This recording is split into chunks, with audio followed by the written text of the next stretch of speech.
नमस्कार भाइयों, मैं कुमार केशव ईडब्ल्यूएस आरक्षण सभा से आप सभी लोगों का फिर बहुत बहुत स्वागत करता हूं। तो जैसा कि हम लोग का मूवमेंट चल रहा है, हम लोग ज़्यादा से ज़्यादा ट्वीट कर रहे हैं, ज़्यादा से ज़्यादा एमपीज एमएलए से मिल रहे हैं, अपना कंसर्न को डिफरेंट प्लेटफॉर्म से रेज कर रहे हैं। तो इस चीज़ में आप अभी तक अगर इनिशिएट नहीं किए हैं तो प्लीज़ आप लोग इनिशिएट कीजिए। इनिशिएशन आपका लेना बहुत इंपॉर्टेंट है। अगर एक आदमी की ये लड़ाई होती, अगर ये सिर्फ लड़ाई मेरी होती या सिर्फ लड़ाई ये किसी एक खास आदमी की होती तो फिर बात कुछ और होती। ये लड़ाई करोड़ों लोगों की है, ये लड़ाई लाखों लोगों की है जो इस ईडब्ल्यूएस वर्ग में आ रहे हैं और जिन्हें ईडब्ल्यूएस का बेनिफिट्स नहीं मिला है। आप अभी देखे हैं हाल के दिनों में कि हरियाणा में कैसे बच्चों ने एमपीज एमएलए से मिला और फिर वहां पे बात बनी और फिर उनको 5 साल का ईडब्ल्यूएस में एज रिलैक्सेशन मिला है। तो केंद्र सरकार की भर्तियां में भी अगर आप लोग एज रिलैक्सेशन चाहते हैं, सही मायने में चाहते हैं कि आपको जो ईडब्ल्यूएस में जो रिजर्वेशन मिला है तो उसका बेनिफिट भी मिले, तो आपको अपना जो ड्यूटी है वो निभाना पड़ेगा। आपको आगे आना पड़ेगा। आपको डिफरेंट प्लेटफॉर्म से अपने वॉइसेस को रेज करने पड़ेंगे। आपको ट्विटर पे ट्वीट करना पड़ेगा। आपको अपने एमएलए एमपी से मिलना पड़ेगा। ये इसलिए इम्पोर्टेंट हो जाता है क्योंकि जब तक आप अपना डिमांड जो है सो क्रिएट नहीं करेंगे, जब तक आप अपना इशू को अपने एमपीज अपने एमएलए के साथ साथ में साझा नहीं करेंगे, तब तक आपको वो लोग सीरियस नहीं लेंगे।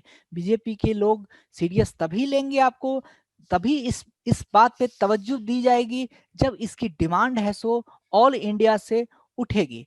ये डिमांड हर एक स्टेट में उठनी चाहिए, चाहे वो स्टेट बिहार हो, चाहे वो स्टेट केरला हो, चाहे वो स्टेट जम्मू कश्मीर हो, चाहे वो उत्तराखंड हो, पंजाब हो, हरियाणा हो, चाहे किसी भी और इंडिया के किसी भी स्टेट का स्टूडेंट है। उनको आवाज उठाना पड़ेगा कि केंद्र सरकार की भर्तियों में, मैं फिर से बोल रहा हूं, केंद्र सरकार की भर्तियों में जो एज रिलैक्सेशन है उसका प्रावधान सरकार को करना चाहिए। क्योंकि अगर एज रिलैक्सेशन नहीं मिलता है तो काफी सारे बच्चे जो है तो फॉर्म नहीं फिलअप कर पाते हैं।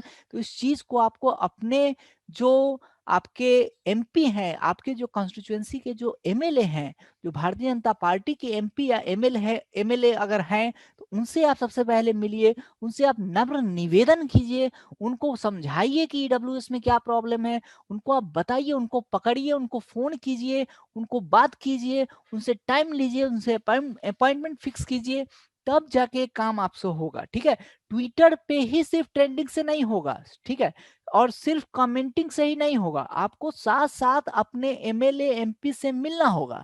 वैसे ही अगर आप लोग एमएलए एमपी से मिलते हैं, साथ साथ ट्विटर पे भी कर रहे हैं, कमेंट कर रहे हैं, बीजेपी के जितने पोस्ट आ रहे हैं उसको आप लोग लाइक कर रहे हैं, चाहे नहीं भी लाइक कर रहे हैं वो हमारा कंसर्न नहीं है। आपको अच्छा लगे तो आप लाइक करें, आपको नहीं अच्छा लगे तो आप डिसलाइक करें, लेकिन आप वहाँ पे कमेंट जरूर करें कि ईडब्ल्यूएस वर्ग में एज रिलैक्सेशन कहाँ है भैया, क्यों नहीं दिए है अभी तक। इस तरीका से आपको पुख्तोर रूप से, आपको बहुत अच्छे ढंग से स्ट्रांगली फर्मली इस चीज को उठाना पड़ेगा मीडिया में, इस चीज को आपको बताना पड़ेगा। जो सोशल मीडिया है उसमें आई थिंक प्रोटेस्ट वगैरह है सो अभी के स्टेज का चीज नहीं है, क्योंकि अभी पूरे इंडिया में भी कोरोना वायरस का भी कहर है। जब तक दवाई नहीं तब तक कोई ढिलाई नहीं। तो वैसे ही कि मतलब कि आप है तो 1,000 लोग 2,000 लोग है सो जब तक आओगे नहीं रोड पे तब तक ये काम नहीं बन सकता। अगर प्रोटेस्ट कोई कर भी रहा है तो ठीक है, अच्छी बात है, प्रोटेस्ट करना चाहिए। आपका एक जो मतलब राय है कि मेरा कि आप कर सकते हो, बहुत अच्छी चीज है, आपका कॉन्स्टिट्यूशनल राइट है। लेकिन प्रोटेस्ट करने से आपको ये भी चीज देखना है कि आपके पास कितने लोग आ रहे हैं। 1,000 लोग आ रहे हैं, 500 लोग आ रहे हैं, अगर 20 लोग 50 लोग अगर आ रहे हैं, बड़ी किरकिरी उड़ जाती है, फिर मजाक उड़ जाएगा, है ना। पूरा का पूरा ईडब्ल्यूएस जो एज रिलैक्सेशन है उसका एक टेम्पो खराब हो जाएगा। तो इस टेम्पो को बरकरार रखने के लिए जो टेम्परामेंट जो हमने बनाया है, 2 साल इसमें जो मेहनत करके जो सेट किया है टेम्परामेंट को, काफी सारे लोग जो हमारे साथ जुड़े हुए हैं, चाहे और भी लोग जो जुड़े हुए हैं जो और भी प्लेटफॉर्म पे काम कर रहे हैं, उन सभी लोगों को मैं धन्यवाद देता हूँ कि आप सभी लोग काम कर रहे हैं। बहुत अच्छी बात है, ये एकता की बात है। आप सब लोग को एक होना होगा, सब लोग अपना अपना काम करें और बहुत सारे बच्चे हैं सो थोड़ा सा मतलब निगेटिव कमेंट्स वगैरह करते हैं, तो अच्छी बात है, आप करो, कमेंट करना आपका अधिकार है, ठीक है। मैं एक भी रिप्लाई नहीं करता हूं, क्योंकि वो मेरा मतलब सेंस ऑफ ह्यूमर नहीं कहता है कि मैं किसी चीज को रिप्लाई करूं।